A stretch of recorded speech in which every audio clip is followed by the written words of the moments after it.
Well, we get to start off by having some fun this morning. I don't know about how you spell fun, but in the family that I grew up in, fun is spelled M-A-T-H. So who's ready for some math this morning, huh? Yeah, all right. I have a few numbers I want you to add up, but you can't write them down. You have to add in your head, okay? But I'm going to go slow, keep track of them. So we're going to start with 1,000, all right? And now add 40 to 1,000, all right? You got that in your head?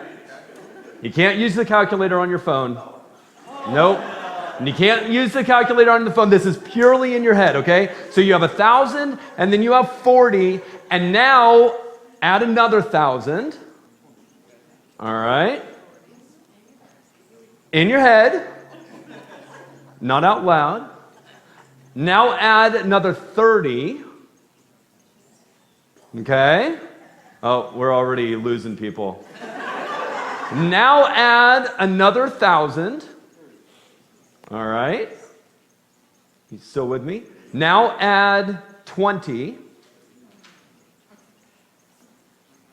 We're almost done. Now add one more 1,000. And now add 10. All right? What did we get to? All right. If you are we awake this morning? I know there's no more exciting intro than math. So if you got 5,000, just stand up and show that you got 5,000. Awesome. All right. Good job. You can have a seat. So all of you who just stood up just took a stand for the wrong thing. The answer is 4,100. And if you used your calculator, you would have found out. And the reason why, so I'll tell you, it'd be really cool if I could stand up here and laugh at all of you for getting it wrong. But I 100% got it wrong also. And it's because, so we added 40 and 30 and 20 and 10, that adds up to 100. But because we're adding the thousands, it feels like once we added that last 10, that just put it over in the big category. And so rather than getting to 4,100, it feels like we should get to 5,000. And I definitely got to 5,000 too. So here's the point. We don't want to believe something that's false, and we for sure don't want to take a stand on something that turns out to be false. We don't want, it's embarrassing. Now, thankfully, you'll get over the embarrassment of just standing up for the number 5,000. But we're talking about things way more significant than 4,100 versus 5,000 this morning. We're talking about perhaps the most fundamental question of the universe today. And we don't want to take a stand on the wrong side of this. We don't want to wind up thinking, oh yeah, well, I thought through this, I got to the right answer, I'm just going to stand up on that. We don't want to live in delusion. We want to make sure that we have this question right. Is there a higher power in the world? Specifically, is there a God as he's revealed himself through the Bible? We better not get this one wrong. So last week we talked about purpose. And we talked about how purpose in life comes from God because that's how we've been made. And maybe for you, you might be looking at that and thinking, that sounds really nice, but is it really true? Or is it just a bunch of delusions? Are we just following a blind set of feelings out into a place where we wind up standing up for the wrong things? Is there actual proof? And what I want you to consider today is, what if there is good reason to believe in God? What if this isn't just blind faith? but it's something that a rational, reasonable person would decide to do. Because we all want to be people who follow the facts, right? So today we're going to follow the facts together. I want to welcome you today if you're here for the first time or maybe the second time. I'm so glad that you've chosen to explore God with us in this series. My name's Mike. I'm one of the pastors here at Crosspoint. This is my family sitting down in the front row and friends hanging out this morning. And we want to just be involved in wrestling through the real conversations of life. And that's what we do as a church. And so you may have come in here this morning and you mostly believe similarly to the people who are sitting around you, or maybe you came in this morning and you mostly don't believe, or maybe you came in and you had a really bad experience in church and it's been years since you've set foot in a church, or maybe you've never been in a church before. And I just want to let you know that you are safe to question and to ponder and to wrestle through these questions here. In fact, like Zoe mentioned and Andy kind of mentioned about our question and answer time afterwards, it's not going to, if you just turn it into a stump the pastor time, it's not going to be tough. There's a lot of smart people in this room who are a lot smarter than me, so I think you could probably stump me pretty easily. But we're going to be asking and answering some of these questions together. So after service, right over in this area, we're going to pull out some tables and just have a question and answer time. And also wanted to encourage you, it was fun having some interaction via text last week. If at any point what we're talking about raises some questions, and I mean any kind of a question, and you aren't going to want to stay over here and raise your hand afterwards and ask it in front of everybody, or you just want to ask it before it goes out of your mind, just shoot a text into our church's text line, and I'll be able to pull that up and I'll answer whatever questions come in on that text line during our question and answer time after service. So I'll make sure that number's up at different points over the course of the morning. Because we want to interact with what's real here.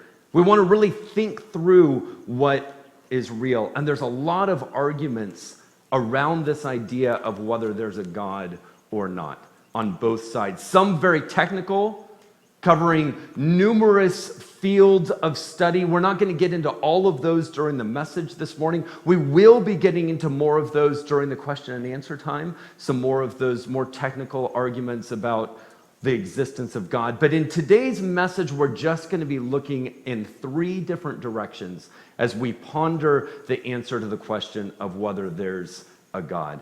But I want to start off with this idea that it's irrational to believe in God, because we hear this a lot, and we just need to get rid of preconceived ideas we walked in here with that maybe we've been flooded with in movies or books or things like that. We need to get rid of this idea that it's irrational, and instead, let's just do what rational people do and let's follow the facts. All right? So here's the first direction that we're going to look when we're looking for an answer to this question. We're going to look up. Look up. What does the universe around us tell us about whether there's a God or not? We're going to be reading a few verses from the Bible, and I'd welcome you, if you want to open up the Bible. Maybe you've never opened up the Bible before. There's one under a chair near you, and there's some verses that Andy read out of Psalms. Psalms is right in the middle of the Bible. And Psalm 19 says this: the heavens are telling of the glory of God. I love how it's written in this poetry. That there's a story being told that's written across the sky. Their expanse, and the more we study science, the more we understand this word expanse. Their expanse is declaring the work of his hands. Day to day pours forth speech, and night to night reveals knowledge. The scientific process, the scientific method, is what's being described in these verses right here. The universe around us has knowledge to share with us, and we need to use our senses to discover what that knowledge is. Psalm 19 says, the more you look, the more you're going to see the hand of the Creator. So what does science say about that? You know, it's interesting. Science says that, that this universe started with a big bang. And what's interesting about the Big Bang theory is as it was being developed, basically scientists were all looking at the fact that this universe isn't eternal. It had a starting point, and it didn't just kind of slowly develop in. No, as we look at all the evidence, what we see is there was nothing, and then all of a sudden, boom, there was energy that created out of nothing this universe. And what's interesting is scientists looked at that and initially said, we can't go public with a Big Bang theory. It sounds too much like what delusional Christians think happened. Like there was nothing and then God spoke it into existence. And so the theory of the Big Bang was held back for quite a while until there was just too much evidence to ignore anymore. To say there was one incredible creative moment where energy and matter just sprang into existence. So where did all of that come from? And what's really interesting as you look at the universe is there is such a specific set of circumstances that have to all line up in order for our universe to even exist and for it to even continue on without collapsing in on itself. And the chances of those circumstances all happening at once are infinitesimally small, tiny. We're going to look at that in just a minute. But let's look at what scientists throughout history have said about what their science points them to. Some of these scientists you may have heard of, some of them you may not have. This first guy, I'll tell you about him. This is a guy named Albert Einstein. Might not have heard of him, but he was really smart and had a really cool hairdo. Einstein said, science without religion is lame. Religion without science is blind. Both of them work together to see the same thing. Incredibly brilliant Sir Isaac Newton said, this most beautiful system of the sun, planets, and comets could only proceed from the counsel and dominion of an intelligent and powerful being. That's what he saw as he looked into and studied the universe around him. Max Planck, theoretical physicist. I don't know how many theoretical physicists' names you know, but Max Planck is at the top of the list for many. Both religion and science require a belief in God. For believers, God's in the beginning, and for physicists, he's at the end of all considerations. You're going to wind up in the same place. Werner Heisenberg, so this is the creator, another theoretical physicist. He created quantum mechanics. Werner Heisenberg said, the first gulp from the glass of natural sciences will make you an atheist. But at the bottom of the glass, God is waiting for you. The more you dig in, the more you can't get away from the idea of God. Blaise Pascal, we talked about last week, there's a God-shaped vacuum in the heart of every man which cannot be filled by any created thing, but only by God, the Creator. Incredibly brilliant scientist. This is what he said. George Washington Carver said, I love to think of nature as an unlimited broadcasting station through which God speaks to us every hour if we will only tune in. Isn't that great? Johann Kepler, astronomer and mathematician, said the chief aim of all investigations of the external world should be to discover the rational order and harmony which has been imposed on it by God. Robert Boyle, the founder of modern chemistry, from a knowledge of his work, we shall know him. That's what Psalm 19 is saying, right? You look at what was created and you can learn about the Creator. Geneticist and director of the Human Genome Project, Francis Collins, said, God cannot be completely contained within nature, and therefore God's existence is outside of science's ability to really weigh in. That's what he saw the more he dug in. And I could go on and on and on, and you're like, please don't, we get the point. Well, but the point is, the more these scientists have looked at the facts, and these are brilliant, brilliant, brilliant people, the more they say, no, this all points in one direction. In fact, we're going to take a couple minutes and see a little bit more of Francis Collins' story of his journey of faith.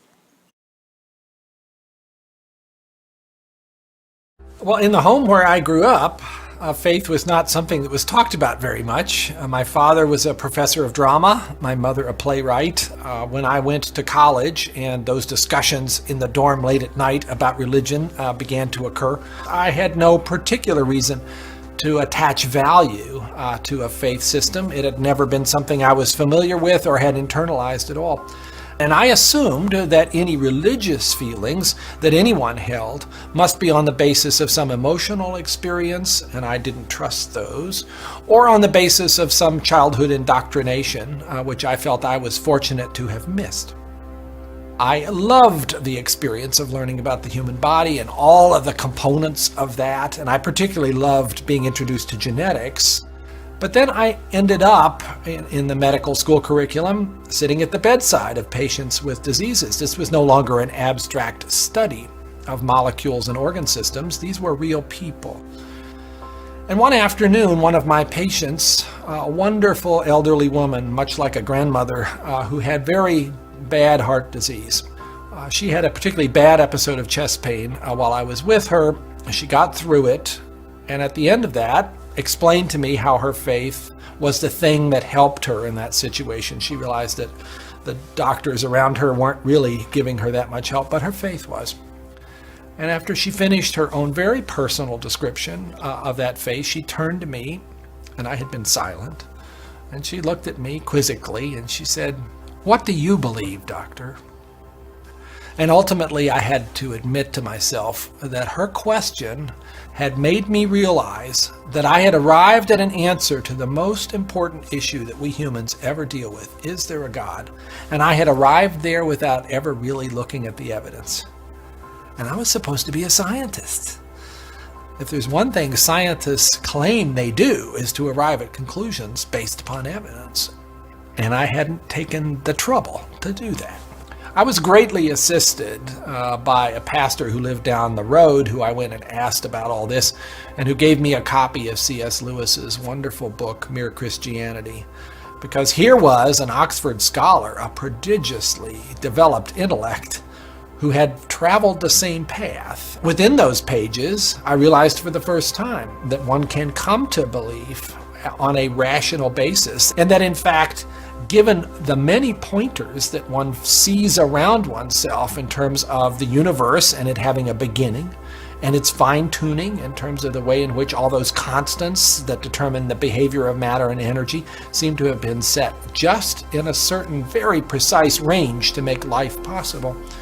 And many other things, including my beloved mathematics and why they actually work anyway to describe the universe, something that makes you think the Creator must have been a mathematician. That brought me then to the person of Jesus Christ as a person who was historically extremely well documented. That was news to me. I thought Christ was as much myth as history, and I realized after reading more about it, this was a historical figure upon which we have a great deal of evidence for his existence and his teachings, and even his rising from the dead in a literal way.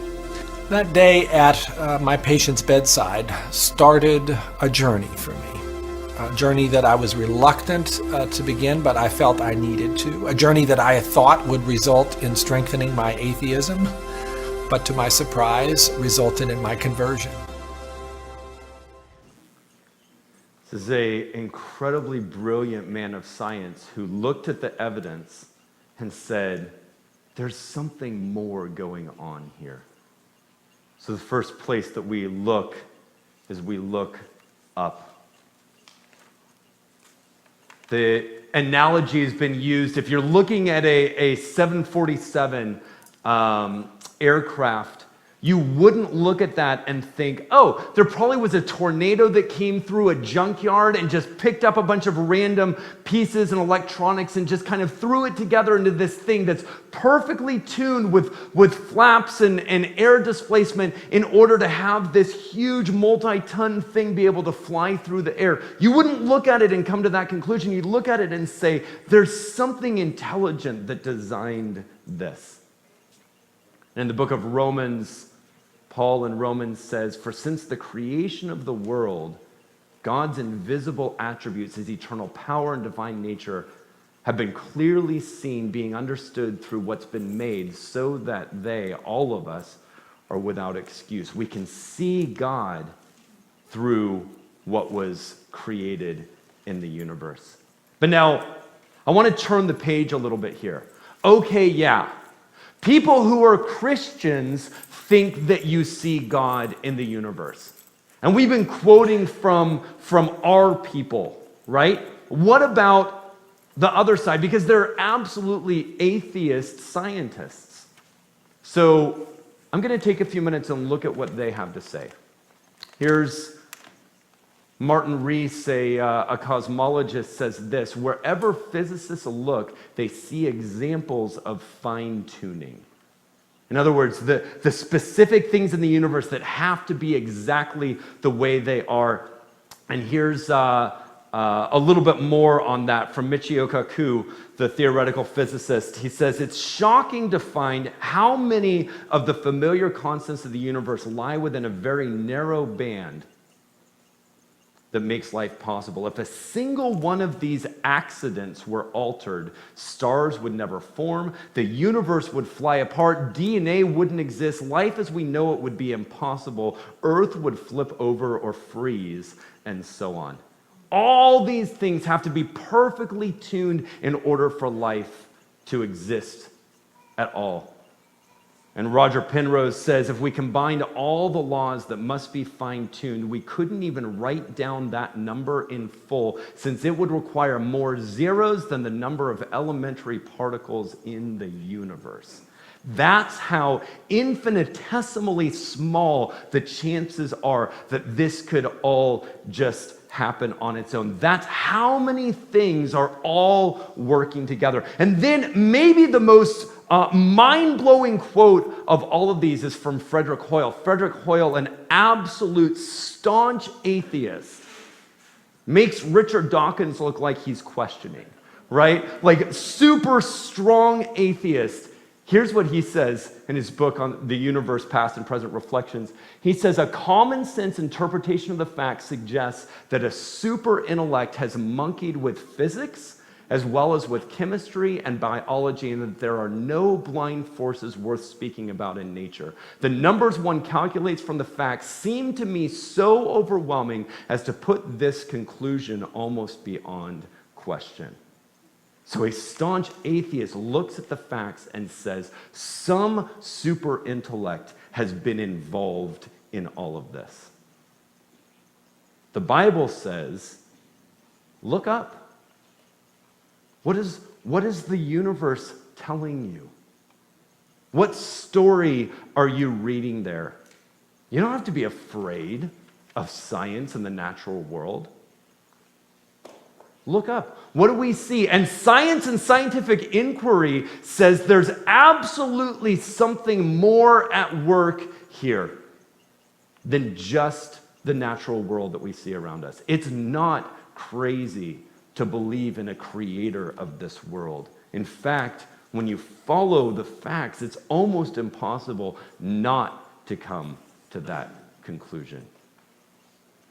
So first we look up. But then we also want to look elsewhere. We look at what's out there, but we also want to look in. Look inside of ourselves. What does our own drive for personal morality tell us about the world that we live in?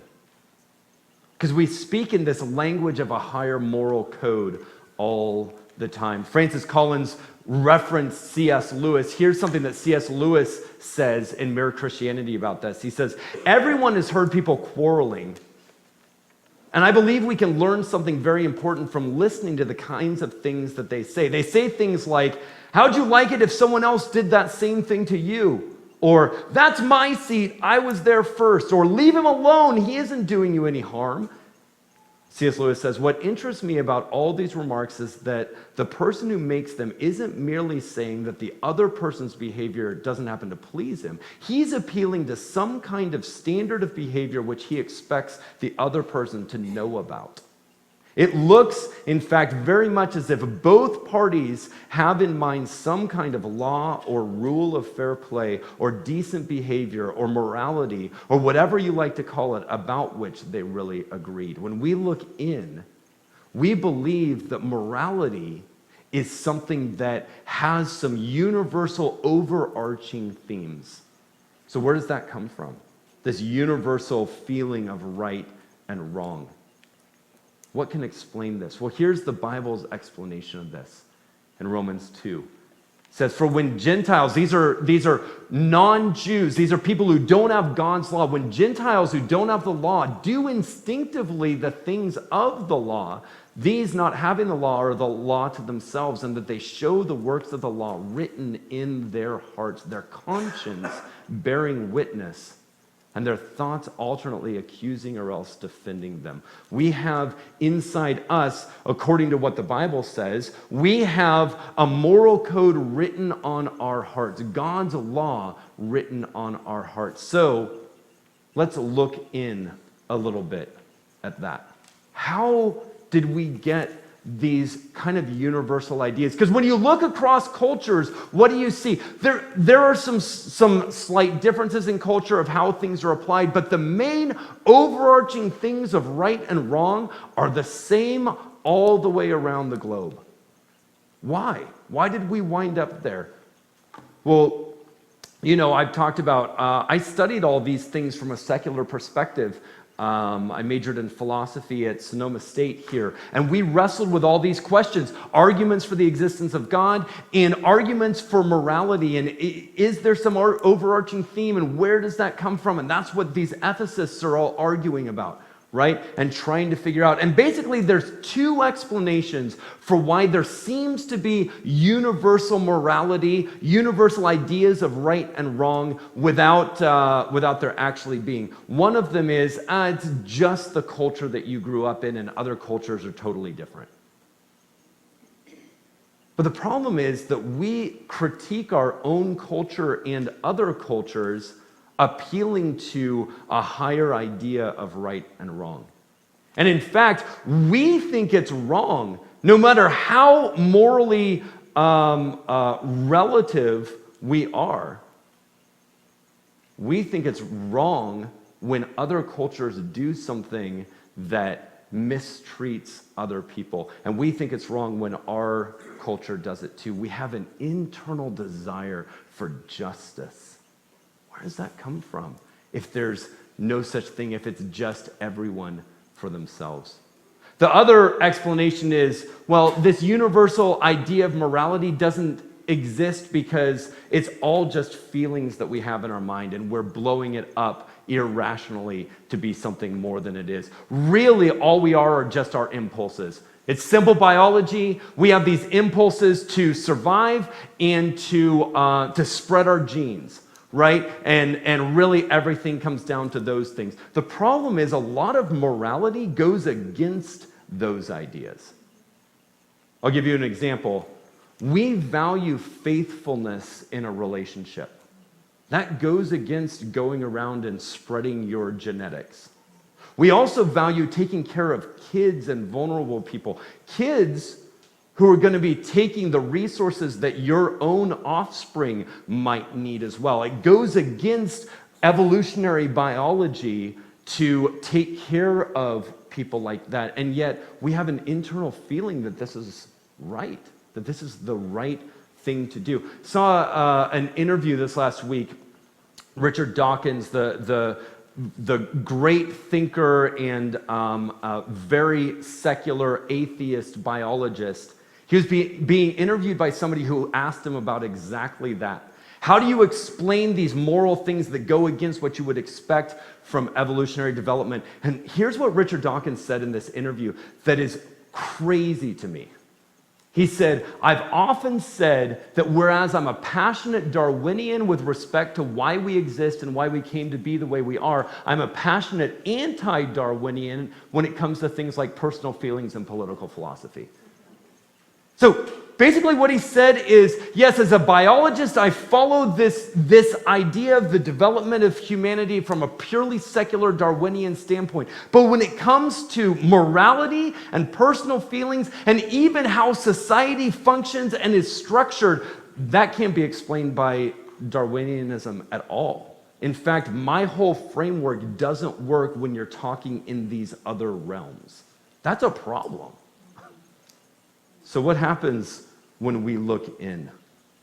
When we look in, we see that there are these longings of our heart for the bigger things that God has implanted in there. Even other ideas that are out there. You know, there's this karma idea, right? And sometimes I hear Christians talk in these karma terms. Well, if you put good out in the universe will come back, or, give good back to you, or put bad out there and bad comes back. That's not a Christian idea. That's an Eastern religious idea.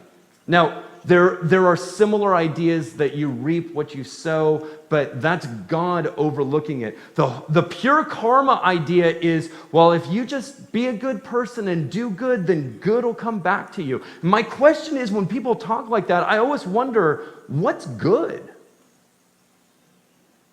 How do I know what good is? Just putting stuff out in the universe. That the whole idea of karma has an underlying thing in my heart that there is right and there is wrong, and it's knowable and universal. And it also requires there to be an intellectual, intelligent something going on in the universe. The universe is just a bunch of molecules, and yet we're expecting the universe to repay me based on some universal moral code, right? So there has to be intellect and there has to be intentionality on the universe's part. So now we're saying that there is a universal moral code that's been set down by some intellect that's also actively at work in the universe. Sounds like we kind of decided there's a God. Just from this idea of karma, right? When we look inside, we see there's longings for these bigger things. And then I'll briefly talk about looking around as well. We look up and we see God written across the stars, and we look in and we see that there's universal things that He has written on our heart. And what do we see when we look around? We all long for healthy, meaningful relationships. Even when relationships are difficult, we feel like swearing off the people around us, right? And you don't have to point to the person next to you. We still want and need and are built for deep relationships. Our experience and desire for relationships points to a relational God who made us to be this way. Maybe you've experienced this at a moment in your life, maybe the birth of a child, or maybe a wedding day, or maybe a time sitting around the table with some friends where you connected beyond the surface level to talk about hopes and fears and dreams, and you saw the need for deep, meaningful relationship. It's what we were created for. I was looking at my family. We were hanging out the other night. We were having dinner, and I was just thinking, these aren't just clumps of cells. These people here with me, so overwhelmed with just how incredible they are. These are glorious humans who are capable of giving and receiving love. We went to Alcatraz and saw, the worst punishment you could get at Alcatraz is you get thrown in the hole. And you know what happens when you get thrown in the hole? This is isolation, total isolation from other human contact. And you know what happens when you're in the hole? You go insane. Trees can live off by themselves and they're just fine. Lots of animals live very solitary lives and they're just fine, but we as humans, we go crazy without other humans. We're built for relationships. And the Bible says that ultimately comes from God in 1 John 4. God is love. And then later on in that chapter, it says that we love because he first loved us. There's a hole in us that we need to have filled, and we were created by a relational God to be in loving relationships. So this all leads us to ask, why believe in a God? Why believe that there's a God? Why believe specifically that there's this God? This question of the existence of God isn't just an intellectual question. This is an experiential question. It changes our lives. And there's a couple different reasons why we believe. The first is because it's the best accounting for the evidence that we're looking at. It makes sense from the evidence. We don't want to be wandering around standing up for the wrong answer on the world. We want to look at all the evidence and stand up for the truth. We want to build our lives on the foundation of reality and rationality and not lies and falsehood. So if you've always kind of ruled out this idea that there could be a higher intelligence, that there could be a God, I would just challenge you to be curious. There's a lot of people a lot smarter than me who are convinced of these same things that many of you have discovered in your own lives. Why believe? Because it makes sense from the evidence. But also, we get inundated with these ideas that it's bad to believe in God. You're making your life worse if you believe in God. You're living in a delusion if you believe in God, and somehow it's awful. But again, when you look at the facts, what you see is it actually makes life better in a lot of different ways. A few of those ways, I'm just going to put them up briefly. You can jot them down if you want, but there's meaning and purpose like we talked about last week. But there's also hope and comfort in having a relationship with God.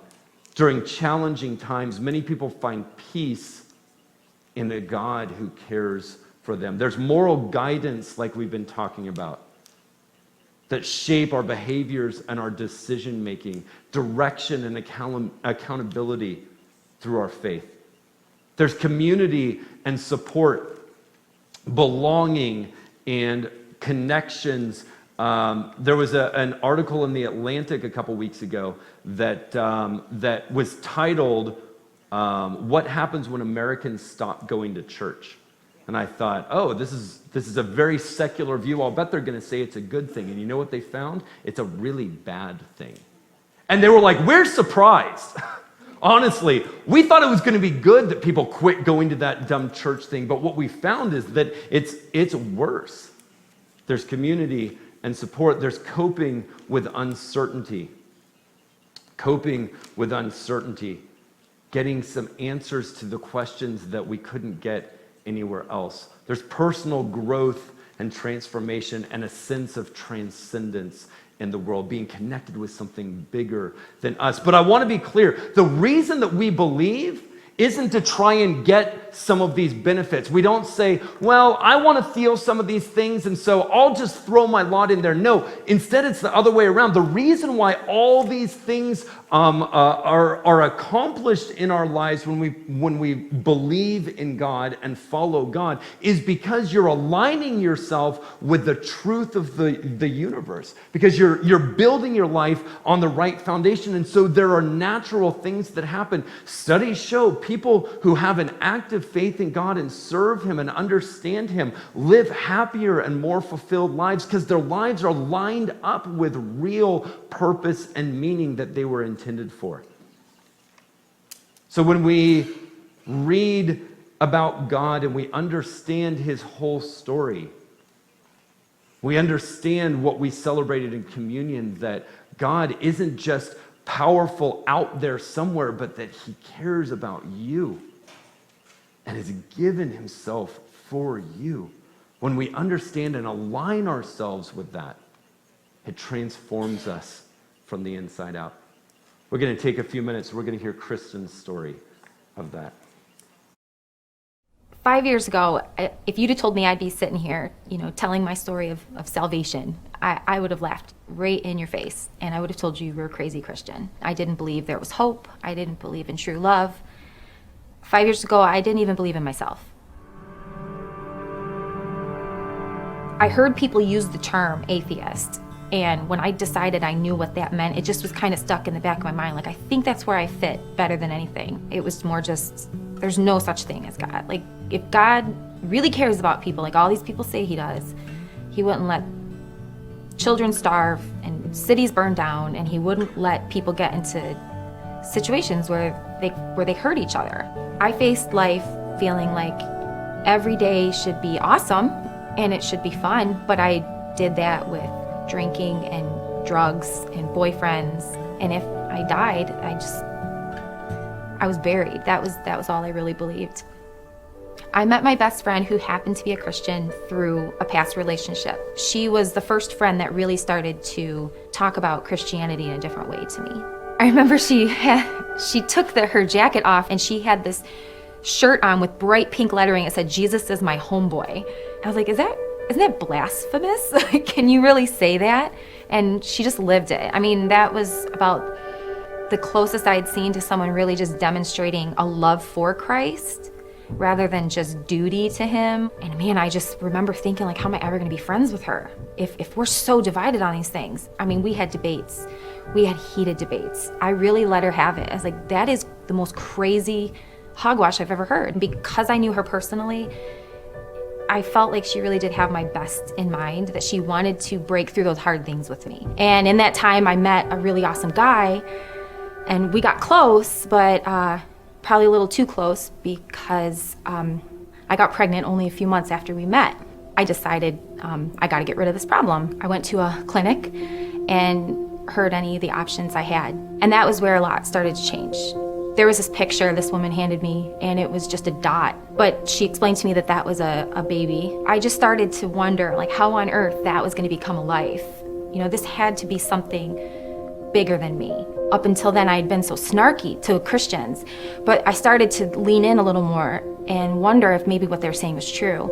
My best friend had approached me. She basically said, I understand you're really struggling for answers right now. She says, I just want to tell you, like, what if you just gave Christianity a try? She says, because I go to church and I pray, and you'll never know until you know, but I can tell you there are answers. And she says, if you just gave it 1 month, just come to church, and then you can just say at least you tried. I realized she cares more about this faith than being a popular friend right now. That said a lot, because we had been through a lot. For some reason, it just felt like if I could just go, maybe I'll hear something, or at least I can just be alone for a little bit and think. I hid myself up in the balcony, and I actually owned a Bible from all my years of trying to disprove, and the worship team performed Canons by Phil Wickham. There were certain words I vividly, remember reading them on the screen for the first time and just thinking, wow, that's what I feel. Having been an atheist and believing in science, to read the moon and the stars declare who you are. It took me away from that happenstance, and it put me in the position that just like I was created and my baby was created, this whole world, this whole universe was created, and they all proclaim what a power he is. And on a personal level, it says, I'm so unworthy, but still you love me. For me, this didn't make any sense. He can redeem good people, people who've made little mistakes and messed up and didn't say their these and thous or something like that. He doesn't redeem women who are pregnant out of wedlock, who have a path of emotional carnage behind them. And this song was just reminding me, even if you're unworthy, he loves you. We're all unworthy. That's the beauty about grace. It's a gift. You don't get to pick and choose who gets it. You just accept it. And it was after that song and a really powerful message, I finally accepted Christ. But I remember just sitting there, because it wasn't so easy. Because it was almost like I felt bad for him to have to take on everything I'd lived. It's like I felt bad that Jesus had to own, like me. And I just remember holding my belly and holding my breath, and I just said, "Are you sure that you want to save this one? Are you sure?" I mean, I called him names. I laughed behind his back. I mocked him in public, and I realized I'm no different than all those people that were right in front of him, as he bled. And if he went for them, he went for me too. It's a struggle to believe every single day that Jesus really did die for me. And when someone challenges what I believe now, I remember being that person. I remember taking any opportunity I had to just stick it to the Christian. But now, my faith is so big, it's like I know where you've been. I know that feeling, and I promise if you give me just a few minutes, I'll talk about it with you. I try to just get them one step closer, one question closer. As much as I know about what it's done for me, it's worth a shot to try to get them to come over too.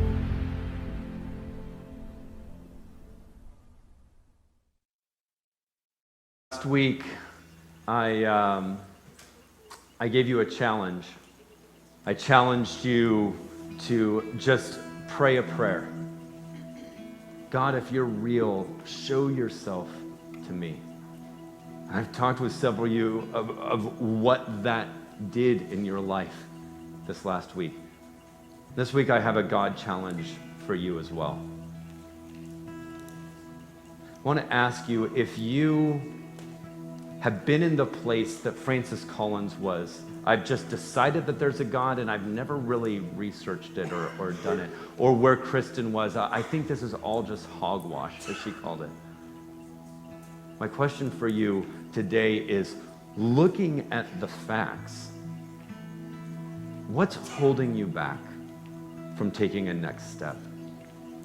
There is a real God who created this universe, who created you, who wants to have a relationship with you. And you can hide behind always wanting more proof or always having more questions, but there's a lot that's written all around you. Look up, look around, look in your own heart and respond in faith. I would love to talk with you about how to start that faith relationship with God.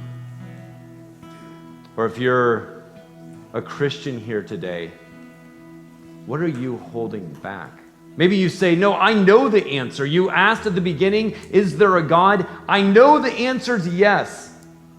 So then, are you living out all those benefits of faith that we just talked about? Does your life reflect that you are connected with a God of the universe that exists, that's here, that's offering loving relationship to you? Are you living in faith every day? Is your life His? Or are you still holding on to things yourself? I want to challenge you. Take a step of faith in response to the facts that we've looked at today. Let's stand. We're going to sing this song as we close.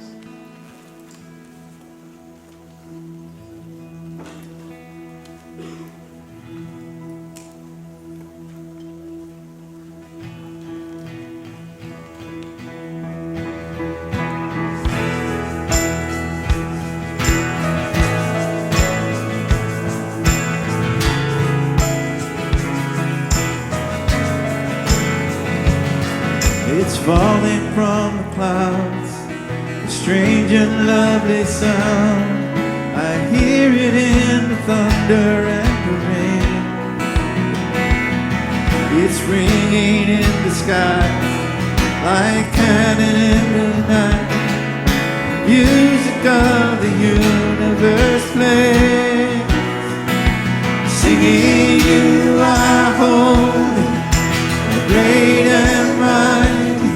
The moon and the stars declare who you are. I'm so unworthy, but still you love me. Forever my heart will sing of our grace. Oh, glory, honor, power is yours, amen. Oh, glory, honor, power is yours, amen.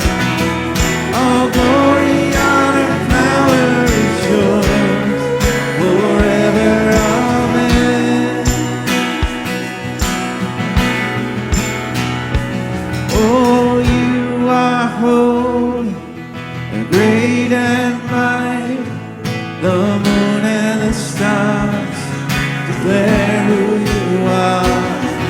I'm so unworthy, but still you love me. Forever my heart will sing of how great. For you are holy, great and mighty. The moon and the stars declare who you are. I'm so unworthy, but still you love me. Forever my heart will sing of how great you are.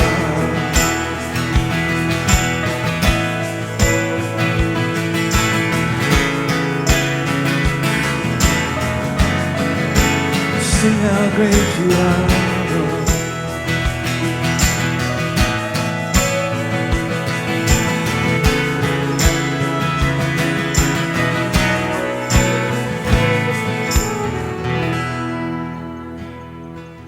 So let's be curious. God's not afraid of your questions, of digging in. Let's be curious people, and then let's follow the answers that we find as we look up, we look around, and we look in. We'll start our question and answer time right over here in about 10 minutes. There's a bunch of food in the lobby, and let's spend some time talking with each other. Make sure that you know the people around you. Thanks so much for coming to Crosspoint this